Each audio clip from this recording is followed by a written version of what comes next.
السلام عليكم ومرحبا بكم مشاهدينا الكرام في جديد أخبار المغرب اليوم. وهذا أبرز عنوانها: اندلاع حريق مهول بأزيد من 20 محل بسوق بالدار البيضاء مخلفا خسائر مادية مهمة.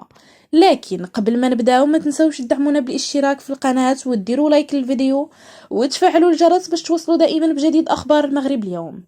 إلى التفاصيل: اندلع حريق مهول مساء يوم أمس بسوق دالاس بتراب عمالة مقاطعة الحي الحسني بالدار البيضاء.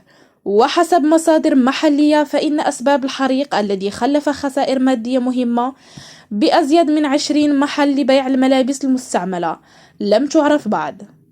وبمجرد علمها حلت بعين المكان السلطات الأمنية والمحلية ومعها عناصر الوقاية المدنية، حيث تواصل جهودها لإخماد ألسنة النيران الملتهبة. وأضافت ذات المصادر أنه تزامنا مع اندلاع النيران انفجرت قنينة لغاز البوتان كادت أن تتسبب في كارثة، خصوصا في صفوف عناصر الوقاية المدنية وبعض أصحاب المحلات الذين يحاولون الاطمئنان على سلعهم التي أتت عليها النيران.